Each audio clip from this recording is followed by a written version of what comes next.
and PinoyPowerMedia.com. Alright mga kaibigan, we're back and maraming salamat ulit. Kinakausap po natin si Consul General Julius D. Torres and maraming salamat sir sa pagbigay nyo ng inyong opinion tungkol dito po sa Pork Barrel.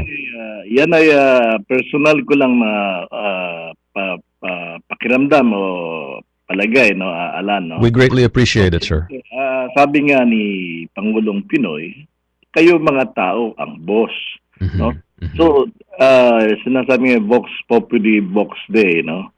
Yes, sir. Ang will ng nakararami ang masusunod dyan. Kaya kung mai-express ito sa pamamagitan ng media, ng regular media, print and radio, social media, palagi ko matutuloy yan, no? Pero yun nga, ang sinasabi ko, dapat matuloy talaga ang investigasyon. Pero kung whether it's the Senate or the House, hindi na dapat, no? Kasi alam mo, sa Constitution lang natin, maraming provision na nagsasaad, no, na the state shall maintain honesty and integrity in the public service and take positive measures against graft and corruption. Section 27 yan ng 1987 Philippine Constitution.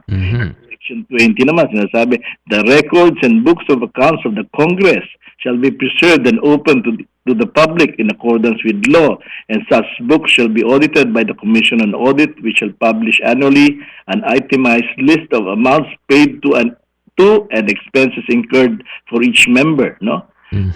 Section 28, subject to reasonable conditions prescribed by law, the state adopts and implements a policy of full public disclosure of all its transactions involving public interest, no? So, entonces, in other words, Alan, no? Dapat talaga, may mga batas na Yes, no? sir. Kailangan ng implemento mga batas na to. Ngayon, ang pag-prosecute ng mga nagkakamali, na mga nag-violate ng mga batas na ito ay wala sa Senado at sa House of Representatives, no? Tama po 'yun, sir. Tama po 'yun. Ay ng pamahalaan, no?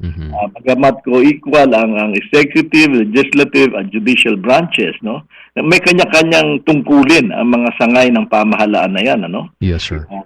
Kaya dapat ilagay sa tamang sangay, dapat lang ituloy kasi ang nangyayari kasi dahil kung minsan napakalakas na mga pino-prosecute, no? Mga batikang senador o batikang Chief Justice, no? Kung minsan nanliliit yung mga prosecutor, yung mga pulis na nag-iimbestiga, nanliliit sila. Yun ang hindi dapat mangyari. At sila ay magkakaroon ng lakas ng loob at tibay ng damdamin kung of course ang masa at ang publiko ay nakasuporta dito sa mga maliliit na tao na nag-iimbestiga sa malalaking tao. At kakampi sila, sir. Kailangan malaman ng mga maliliit na investigador na yan na ang taong bayan ay sumusuporta sa kanila. Yun lang ang kailangan, no? Pero yung gagawin na natin na maraming oras ang ipupuhunan naman ng Senado at Kongreso dyan para... Baka aksela ng panahon yan, sir. Sari-saring debate yan, sari-saring citing ng parliamentary procedures. Totoo yan, sir. Tapos kanya-kanyang barahan yan, ano? Alam naman natin nangyayari yan eh. Mangyayari talaga yon, sir. Yun lang, itong ginawa itong Sinapolis na parang sinindikato niya, no? Yun ang mahirap, sir. Piano siya. Talagang dapat, siguro, pag na-prove na guilty siya, ay dapat talagang makulong yan. At lahat ng mga kasapakat, lahat ng kasama sa kanyang racket, ay sama-sama na sila doon. Ano? Kaya, yun ang dapat mangyari talaga. Yes, sir. Thank you very much again, Consul General. And abangan po natin to. I think matagal pa to. And sana nga, I hope justice prevails, sir, for the Philippines. Kailangan lang talaga na ituloy ang pressure ng publiko na ipagpatuloy ang investigasyon at malaman ang katotohanan diyan sa mga siniwalat na yan ng mga whistleblowers, no? That's right, sir. Malaman at talagang kailangan din magtanda ang publiko na ang poder natin palaging nasa eleksyon lamang eh. Totoo yun, sir. Natin kung sino yung mga para hindi na tayo magkamali sa pagpili. Sa susunod. Okay, sir. All right, Consul General, I'm sorry but we are out of time. But again, gusto kong magpasalamat ulit sa inyong pagbigay ng liwanag tungkol sa issue na to, sir. Maraming salamat, Alan. At sa susunod na linggo, marami tayong pag-uusapan tungkol dito sa Hawaii. At bago tayo umalis, salamat sa COVO, Congress of Visayan Organizations. Nagkaroon ng magandang kongreso yan sa Big Island last week. Nakasama niyo ba si Jane Clement, sir? Oo, pinasa niya ang kanyang pagka-pangulo ng COVO kay May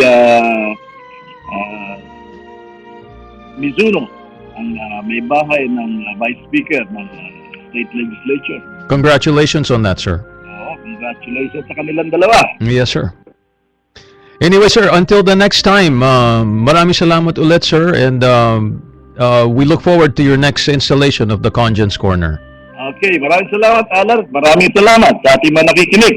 Maraming salamat din sa inyo, sir, at mabuhay po kayo. Thank you, sir. Yan po ang Congens Corner, ladies and gentlemen, another episode, and sana po nakakuha kayo ng isang insight dito sa mga issue ng nangyayari ngayon sa Pilipinas. Diretso yan. Galing sa Consul General himself, ladies and gentlemen. And I want to invite you every Tuesday afternoon, 4:30 to 5 here for the Congens Corner, 4 to 4:30 with the Legal Pinoy, and 3 to 5 for the Alan Alvarez Experience, mga kaibigan. Ituloy natin ang hataw.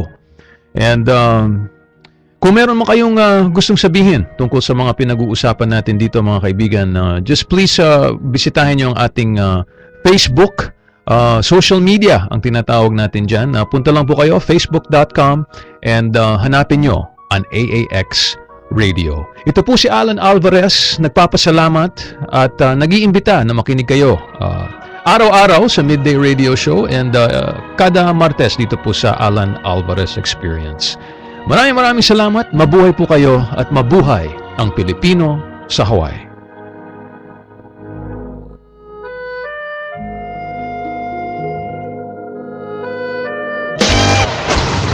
KPHI Honolulu, K244EO Honolulu, 96.7